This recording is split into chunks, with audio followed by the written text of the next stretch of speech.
The mainstream media vent their daddy issues by baselessly smearing teenagers from Covington High School. We will analyze the leftist character assassins and the quasi-conservatives who aided and abetted the slander. Then, to make two contrived leftist non-controversies in 2 days, the media assail our very own Ben Shapiro for refusing to murder a baby. Finally, Martin Luther King goes to the mountaintop. I'm Michael Knowles, and this is The Michael Knowles Show.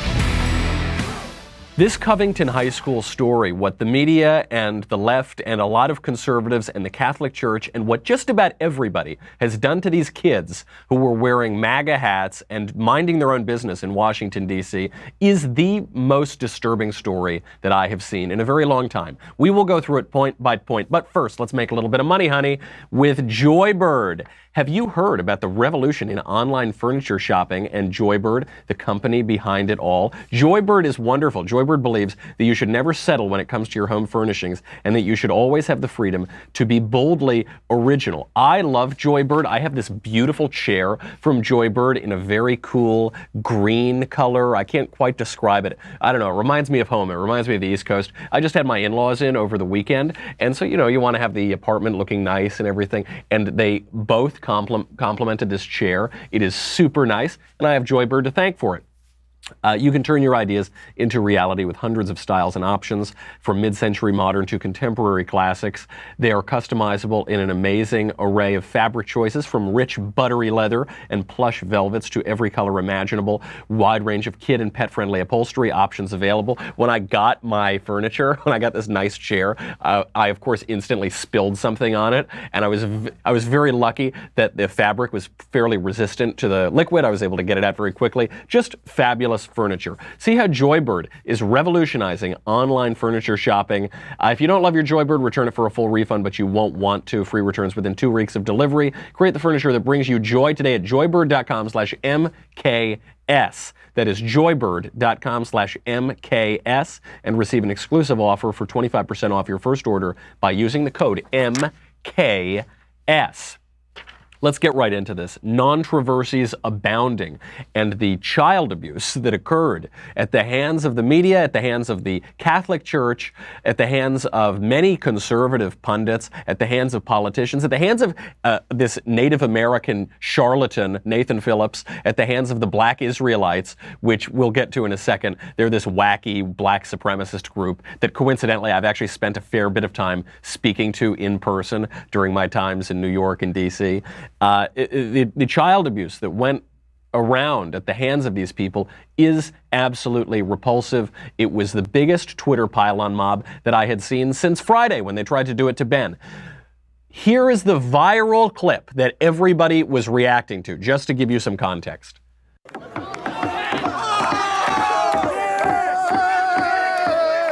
You can see in this clip, what you can see in this clip is this kid is staring at this Native American fellow who's banging a drum right in the kid's face, inches from his face. And the kid there is just sort of smiling in a bemused way. A lot of the kids in the background are just standing around, not doing anything. A couple of them are kind of bopping around to the drum beat.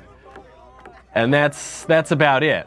Some of them are wearing Make America Great Again hats.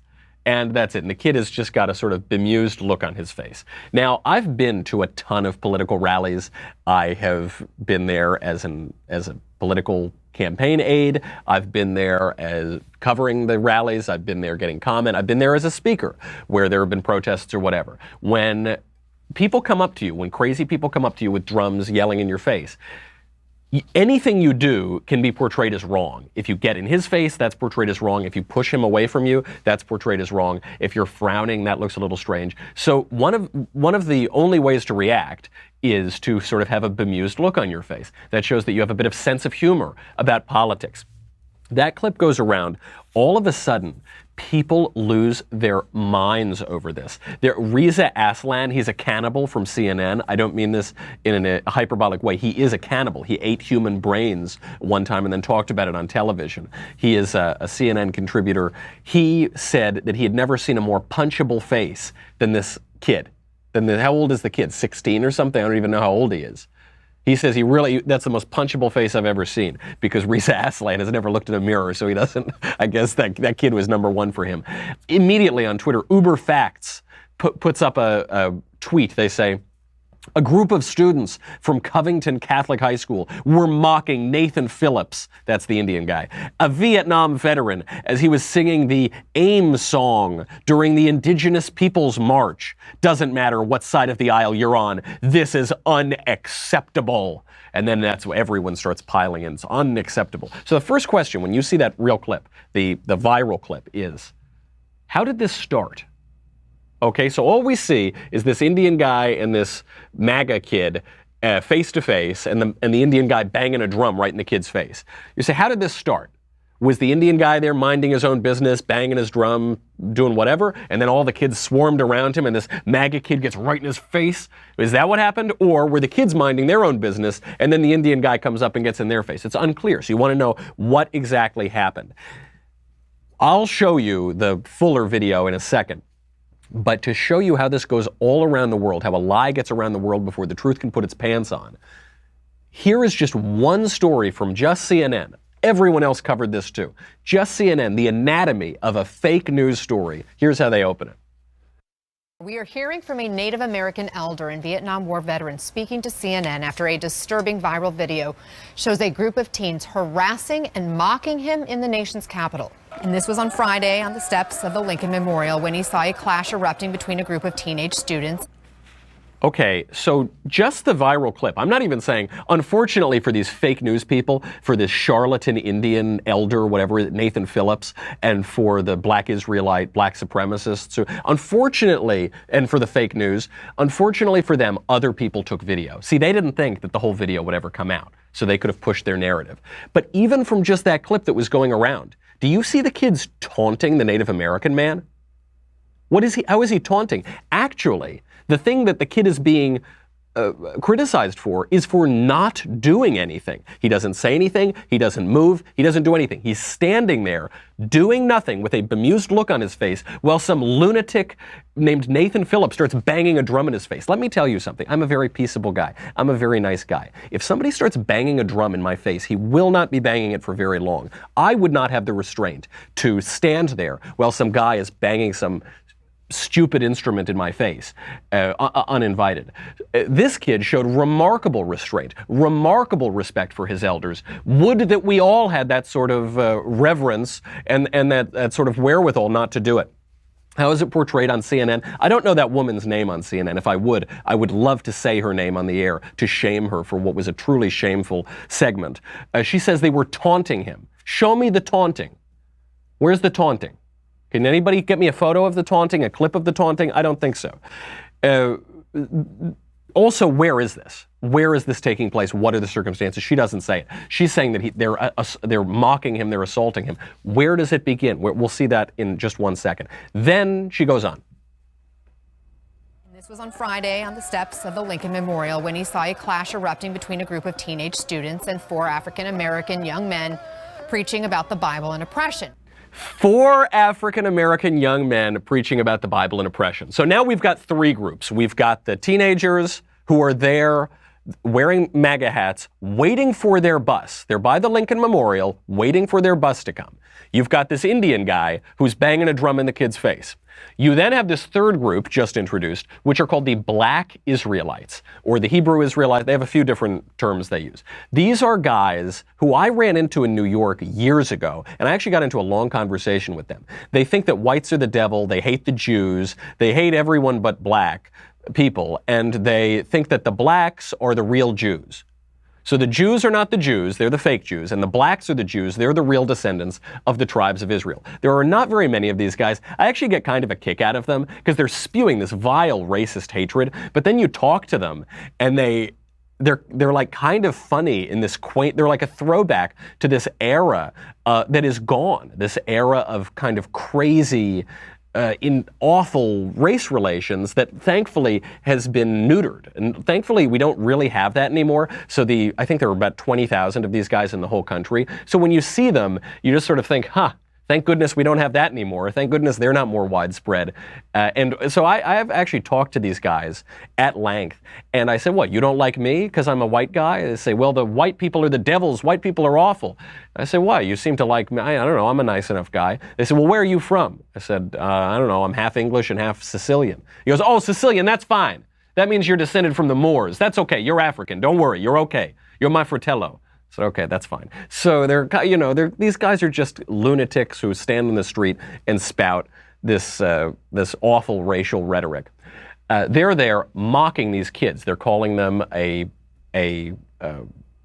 slur for gay people. They're calling them incest babies. They're mocking a black kid who went to this high school, who was with the group. They were saying that the white kids from the school were going to steal the black kids' organs. They're just lunatics. I mean, they're just crazy people that you see in DC and New York.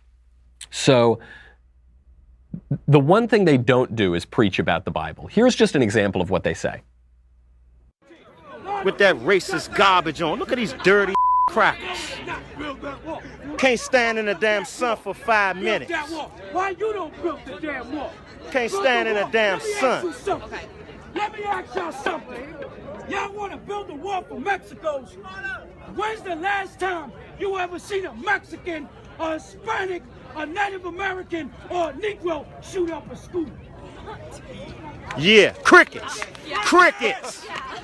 Crickets. Crickets. That's right.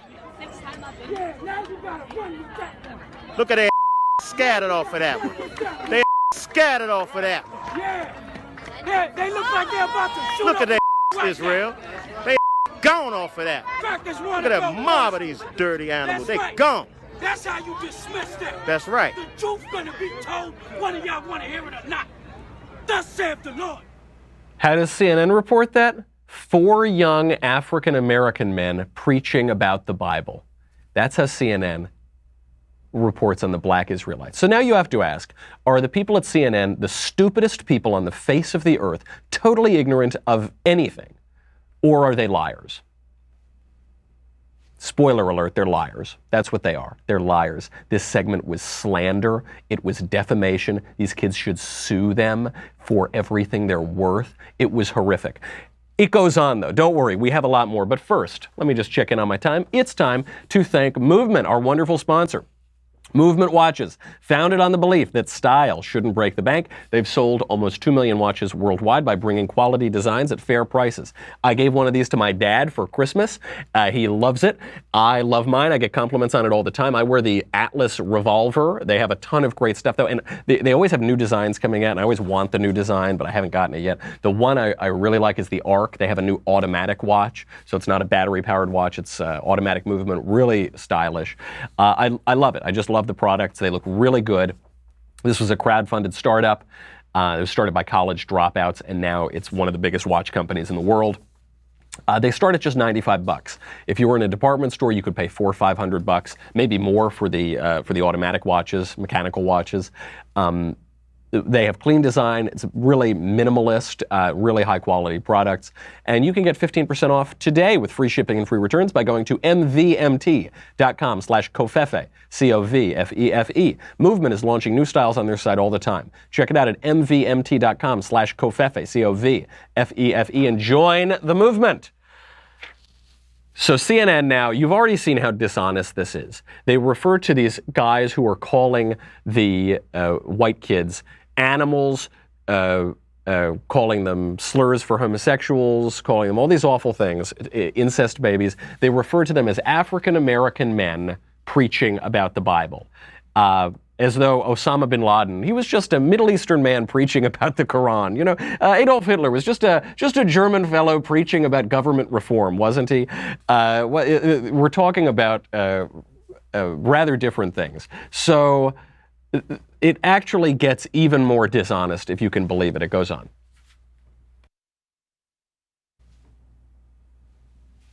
Do we have it? Do we have CNN? When I was there and I was standing there and I seen that group of people in front of me and I seen the angry faces and all of that, I realized I had put myself in a really dangerous situation, you know. It was like, here's a group of people who were angry at somebody else, and I put myself in front of that, and all of a sudden I'm the one who's all that anger and all that wanting to have the freedom to just rip me apart. You know, that was scary. I'm a Vietnam Times veteran, and I know that mentality of there's enough of us, we can do this. Okay, so he said he was ripped apart. Does he look like he was ripped apart? Did you see? You saw the video. Was he being ripped apart at all? I don't think he was. He's maybe he could have been ripped apart by the black Israelites. Those guys are pretty tough hombres. But those kids didn't do anything. And this guy, Nathan Phillips, this charlatan, this liar, goes on television and intentionally lies about these kids. He's not, some people are trying to rehabilitate Nathan Phillips in the media. They say, oh, maybe he just misunderstood. Maybe he was miscommunicating. He wasn't miscommunicating anything. He's a liar who went on television and slandered these kids, and they should sue the pants off him too. They should sue him and take his drum with them. He also uses a strange phrase. He says, I'm a Vietnam Times veteran. So I don't know. He's being portrayed as a Vietnam veteran. If he's a Vietnam veteran, thank you for your service. Appreciate it. Love it whenever anyone goes out and defends my freedom. That's a strange phrase, Vietnam Times veteran. I don't know what that means. Also, no angry chants. Also, who approached whom? Fortunately for us, we have the video, and actually it was Nathan Phillips, the Indian guy with the drum, who approached the kids. That's right. Here come Gad. Here come Gad. So this is all being filmed by the black Israelites. You can hear the black Israelites in the background because they're the ones filming it. Look at the hats. Look at the hats. We ain't taking. Look. Here you can see Nathan Phillips is the guy leading the charge, doing something with his voice and then banging on the drum, walking straight up to the kids, marching up with them with a whole posse behind him. A lot of people filming. It was a total setup, and it was a setup by this lying charlatan named Nathan Phillips, aided and abetted by the mainstream media. He says at the end of that clip, he says, it reminded me of the Vietnam times, this mentality of if there's enough of us, we can do this. It's amazing how self-aware that statement is, because what he's really talking about is the setup and the sham that he instigated, that was abetted by everybody else in the media and the conservative movement, the Catholic Church, everybody, to set up these kids, to lie about what they did, to try to ruin their lives, to try to get them expelled from school explicitly. And CNN gives him even more time, even more lies. Then Phillips describes the tense moments now being replayed over and over again online when a young man got right in his face. Watch.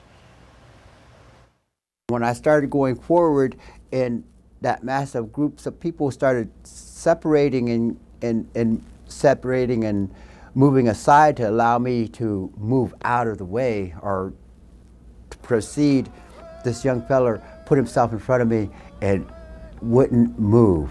And so if I took another step, I would be putting my person into his presence, into his space, and I would have touched him. And that would have been the thing that the group of people would have needed to spring on me. Oh, wow. Can you imagine how vicious and awful these kids could have been in Nathan Phillips's imagination? Can you imagine the awful crimes they committed in this lunatic's imagination? He said that the kid put himself in Nathan Phillips's space. You just saw Nathan Phillips leading all of these other guys directly to the kids. He targeted the kids exactly, went right up to them. It's not that the kid was in his way and he couldn't get around him. He marched right at him. If the kid had moved, this lunatic probably would have moved as well. And then in his mind, you see, because what the kids did in reality is absolutely nothing other than stand there and not flinch and smile and not take the drum, which he probably should have done, and thrown it over the guy's head. That's what happened in reality. What happened in Nathan Phillips's imagination is they were just waiting to pounce and rip him apart, and it was a total fraud and a lie, and CNN pushed it like the narratives that it always does. This is how terrifying it is. My main takeaway watching this last night, in horror, watching the media pile on, is that Trump was right. The fake news media, the media that construct fake narratives, intentionally fake narratives, is the enemy of the people. They are the enemy of the people. That's true. Certainly they are the enemy of those people. They're the enemy of the truth. They're the enemy of justice. They're trying to ruin these little kids' lives, get them expelled from school. But of course, they weren't the only ones. Liz Warren, of course, piled on. She had to defend her people. Liz Warren tweeted, quote, Omaha elder and Vietnam veteran Nathan Phillips endured hateful taunts with dignity and strength, then urged us all to do better. None of that happened. That's just completely untrue. The mayor of this town, where the school is from, Covington, the mayor denounced them immediately. The diocese, the Roman Catholic diocese of Covington, denounced them immediately, said that what they did was contrary to Christianity and the teachings of Christ. Immediately. Here's what Laura Deemer, the spokesman for the Roman Catholic Diocese of Covington, said. Immediately, on a 30-second clip, hadn't seen anything, said, quote, we condemn the actions of the Covington Catholic High School students toward Nathan Phillips, specifically and Native Americans in general. We extend our deepest apologies to Mr. Phillips. This behavior is opposed to the Church's teachings on the dignity and respect of the human person. The matter is being investigated, and we will take appropriate action up to and including expulsion. So she admits in her stupid statement that she doesn't have any of the facts, because the investigation is being conducted. They haven't conducted it. They've just responded to a tweet. But they immediately condemn their own kids, their own students, and they say that this guy, Nathan Phillips, a total fraud, is some wonderful man, and they apologize to him. Despicable. A Catholic priest, James Martin, a Jesuit priest. He's a very popular on social media, very left-wing. He tweeted out immediately, again, no facts, no waiting, no reserved judgment, no who am I to judge that we always hear from our Pope and probably from James Martin himself.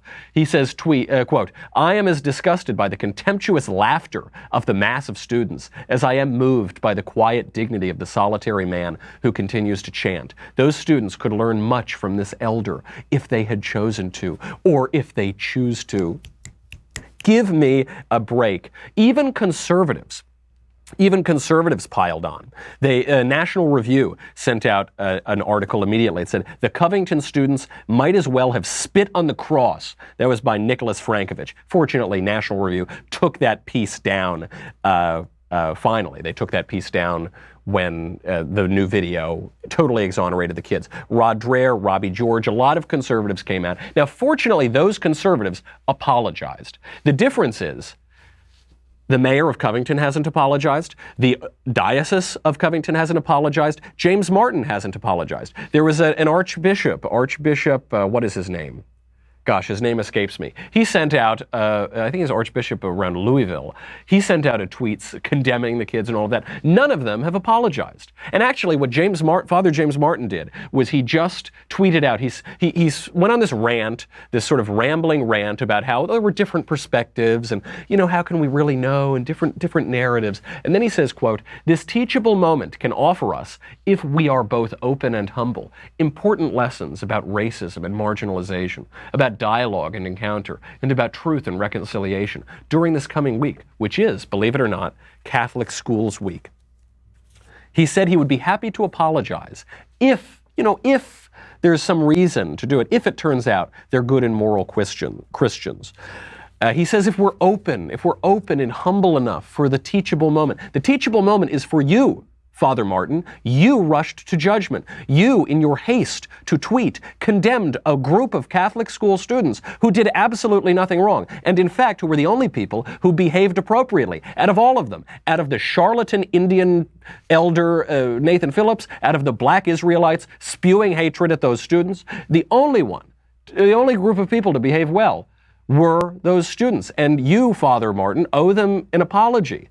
And you shouldn't use mealy-mouthed platitudes to get out of it and say, oh, there were different narratives. There aren't. There are two narratives, I guess. The one that you pushed and the truth. And you should apologize for getting it wrong. You should apologize for rushing to judgment. And you should apologize for what is actually not a vice unique to you, but was taken up by all of the media on the right and the left. It was taken up by politicians, which is this outrageous self-aggrandizement, even at the cost of the truth, even at the cost of the reputation of these kids who did nothing wrong.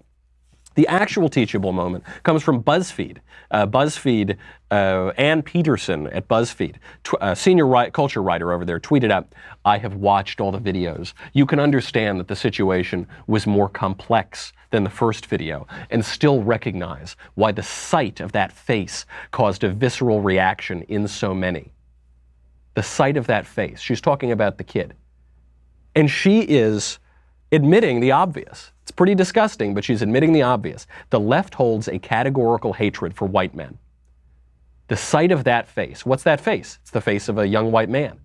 She's not saying the experience of his character. She's not saying the reading his thoughts. It is purely physical. The sight of that face and the purely physical characteristics are he's a young white man, and she hates him. Because the left hates young white men. They hate them. The left is creating a white racial consciousness. All of us, conservatives, left-wingers, we talk about how bad that is. I don't want to politics that is primarily racial. I think that's terrible. The left is creating it. Sam Francis, the columnist, predicted this decades ago.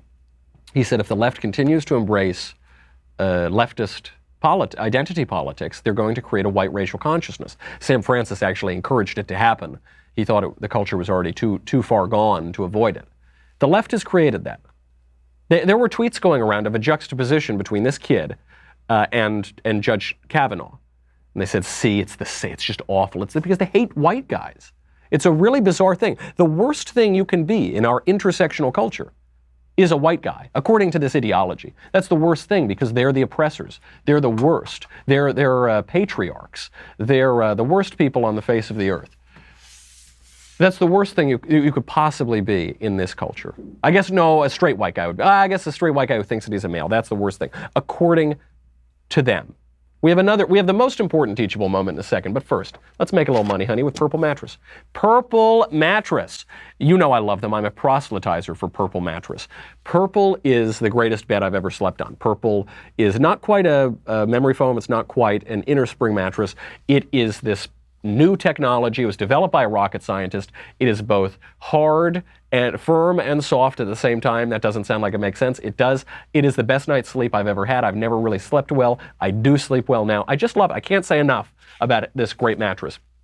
Get it immediately. You won't regret it.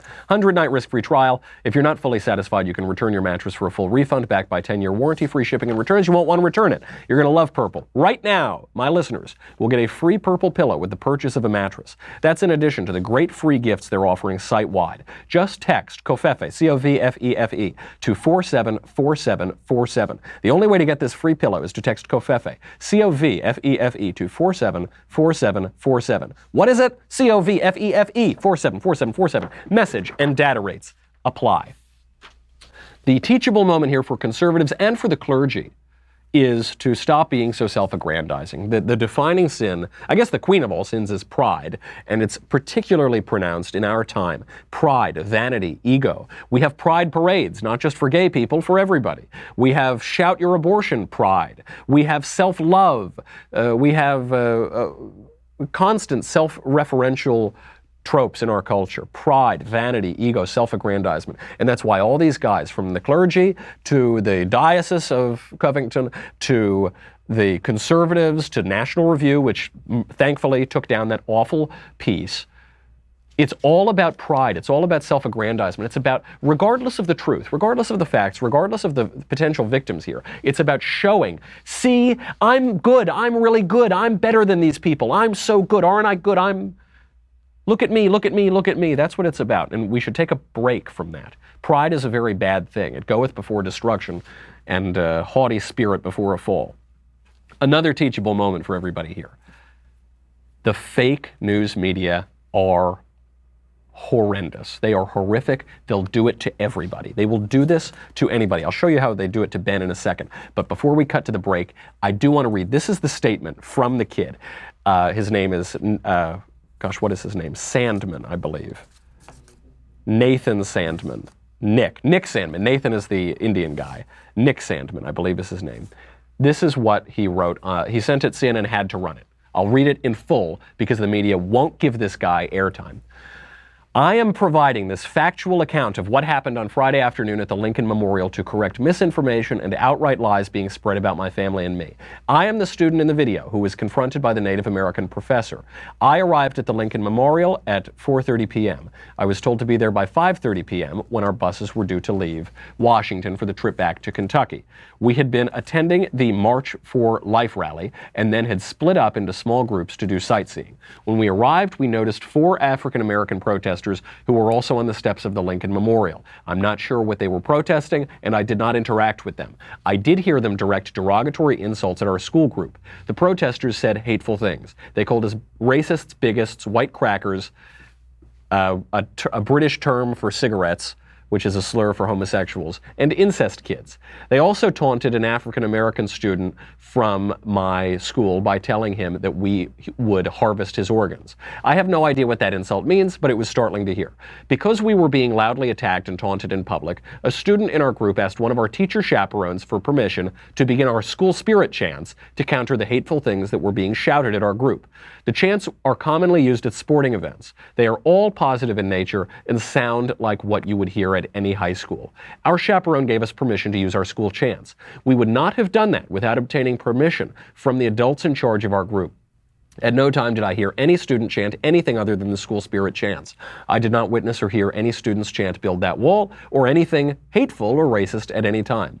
Assertions to the contrary are simply false. Our chants were loud because we wanted to drown out the hateful comments that were being shouted at us by the protesters. After a few minutes of chanting, the Native American protesters, who I hadn't previously noticed, approached our group. The Native American protesters had drums and were accompanied by at least one person with a camera. The protester everyone has seen in the video began playing his drum as he waded into the crowd, which parted for him. I did not see anyone try to block his path. He locked eyes with me and approached me, coming within inches of my face. He played his drum the entire time he was in my face. I never interacted with this protester. I did not speak to him. I did not make any hand gestures or other aggressive moves. To be honest, I was startled and confused as to why he had approached me. We had already been yelled at by another group of protesters, and when the second group approached, I was worried the situation was getting out of control where adults were attempting to provoke teenagers. I believed that by remaining motionless and calm, I was helping to diffuse the situation. I realized everyone had cameras, and that perhaps a group of adults was trying to provoke a group of teenagers into a larger conflict. I said a silent prayer that the situation would not get out of hand. During the period of the drumming, a member of the protesters' entourage began yelling at a fellow student that we stole our land and that we should go back to Europe. I heard one of my fellow students begin to respond. I motioned to my classmate and tried to get him to stop engaging with the protester, as I was still in the mindset that we needed to calm down tensions. I never felt like I was blocking the Native American protester. He did not make any attempt to go around me. It was clear to me that he had singled me out for a confrontation, although I'm not sure why. The engagement ended when one of our teachers told me the buses had arrived and it was time to go. I obeyed my teacher and simply walked to the buses. At that moment, I thought I had diffused the situation by remaining calm, and I was thankful nothing physical had occurred. I never understood why either of the two groups of protesters were engaging with us or exactly what they were protesting at the Lincoln Memorial. We were simply there to meet a bus, not become central players in a media spectacle. This is the first time in my life I've encountered any sort of public protest, let alone this kind of confrontation or demonstration. I was not intentionally making faces at the protester. I did smile at one point because I wanted him to know that I was not going to become angry, intimidated, or be provoked into a larger confrontation. I'm a faithful Christian and practicing Catholic, and I always try to live up to the ideals my faith teaches me, to remain respectful of others, and to take no action that would lead to conflict or violence. I harbor no ill will for this person. I respect this person's right to protest and engage in free speech activities, and I support his chanting on the steps of the Lincoln Memorial any day of the week. I believe he should rethink his tactics of invading the personal space of others, but that is his choice to make. I am being called every name in the book, including a racist, and I will not stand for this mob-like character assassination of my family's name. My parents were not on the trip, and I strive to represent my family in a respectful way in all public settings. I have received physical and death threats via social media, as well as hateful insults. One person threatened to harm me at school, and one person claims to live in my neighborhood. My parents are receiving death and professional threats because of the social media mob that has formed over this issue. I love my school, my teachers, and my classmates. I work hard to achieve good grades and to participate in extracurricular activities. I am mortified that so many people have come to believe something that did not happen, that students from my school were chanting or acting in a racist fashion toward African Americans or Native Americans. I did not do that, do not have hateful feelings in my heart, and did not witness any of my classmates doing that. I cannot speak for everyone, only for myself, but I can tell you my experience with Covington Catholic is that students are respectful of all races and cultures. We also support everyone's right to free speech. I'm not going to comment on the words or account of Mr. Phillips, as I don't know him and would not presume to know what is in his mind or heart. I'll do that instead for him. Just a little interjection. Nor am I going to comment further on the other protesters, as I don't know their hearts or minds either. I have read that Mr. Phillips is a veteran of the U.S. Marines. I thank him for his service, and I'm grateful to anyone who puts on the uniform to defend our nation. If anyone has earned the right to speak freely, it's a U.S. Marine veteran. I can only speak for myself and what I observed and felt at the time. But I would caution everyone passing judgment based on a few seconds of video to watch the longer video clips that are on the internet, as they show a much different story that is being portrayed by people with agendas. I provide this account of events to the Diocese of Covington so they may know exactly what happened, and I stand ready and willing to cooperate with any investigation they are conducting. End of statement. Beautiful statement. The kid acted tremendously well and has my absolute admiration. Really well done. The Diocese of Covington and many of the clergy, including Father James Martin and the Archbishop, whose name escapes me at the moment, probably to his benefit, and others in the conservative movement, others in the mainstream media, of course. Many politicians have disappointed me tremendously. It is not that they made the mistake. Some people, I think, made a genuine mistake that was pushed forward by their pride and self-aggrandizement. We all do this. We all make mistakes. We all get it wrong sometimes, and we're all prideful. So I actually don't blame them for that. I don't mean to disparage any of those people for having pride or for making a mistake.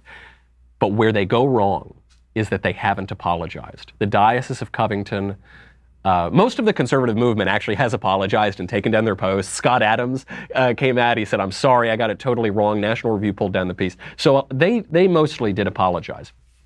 Diocese of Covington hasn't, Father James Martin hasn't, the Archbishop hasn't, many other clergy, I don't mean only to single them out, have not apologized. They're sticking to their guns despite so much exonerating evidence. And that is a real shame. That's a scandal that is causing scandal. It is causing scandal not only in the Catholic Church, not only in the town of Covington, but throughout the mainstream media. It's why people have declining trust in politics and in the Catholic Church and in the mainstream media. And that is what scandal is. And they are scandalizing all of us, and they should stop, and they should apologize, and they should be humble, and they'll be forgiven. That's a good thing about a graceful society, is you can be forgiven, but you have to, instead of doubling down or pontificating with vague and stupid platitudes, you should just apologize because you got it wrong. That's that story. They did it to Ben, too. They did it to Ben. He made a comment. He was asked a question at the March for Life, and I'll let you just see the clip. This is the clip that caused mayhem, according to the mainstream media.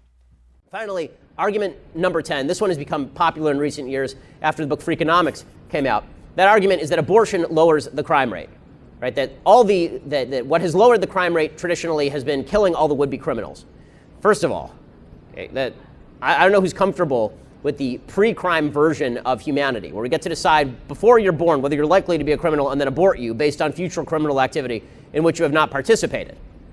Right? The argument, I guess, here is that would you kill baby Hitler? And the truth is that no pro-life person on earth would kill baby Hitler, right? Because baby Hitler wasn't Hitler. Adult Hitler was Hitler. Baby Hitler was a baby. Caused chaos, caused mayhem. Does anybody disagree with that? No, of course not. But the Huffington Post made this the big story. They were calling for boycotts. This was the big, not just because he's my friend. He said nothing wrong. He said, we all would agree with that statement. But this is what they do. BuzzFeed came out, bombshell story on President Trump. Trump told his lawyer to lie to Congress. They have their sources from the special counsel investigation. Bob Mueller, the special counsel, makes his first statement in a year to say that the BuzzFeed story is not accurate. This is what they do. This scummy fake media. This is what they do. They come up with a narrative and then they arrange facts or falsehoods to fit that narrative. That's all they do. And it would be less egregious. Look, the truth always gets trampled on. That we've come to expect. But now these Covington kids put a face on it. They're trying to ruin these kids' lives to suit their sick, false narrative. It's pathetic. It's also Martin Luther King Day, so I want to leave on a happy note, on a note of a real inspiration. This was the last speech that Martin Luther King gave before the night before he was assassinated, and it's one of the remarkable moments in American oratory. It's my favorite moment of his oratory, and an uplifting note for us all to end on. Well, I don't know what will happen now. We've got some difficult days ahead. But it really doesn't matter with me now, because I've been to the mountaintop. I don't mind. Like anybody, I would like to live a long life. Longevity has its place. But I'm not concerned about that now. I just want to do God's will. And He's allowed me to go up to the mountain. And I've looked over and I've seen the promised land. I may not get there with you, but I want you to know tonight that we as a people will get to the promised land.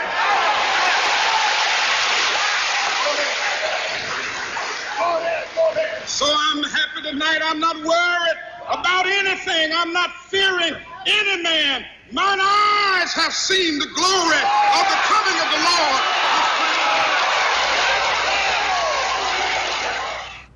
Get chills every time you watch it. That's our show. We have a lot more to get to. We'll do it tomorrow. I'm Michael Knowles. This is The Michael Knowles Show. See you tomorrow.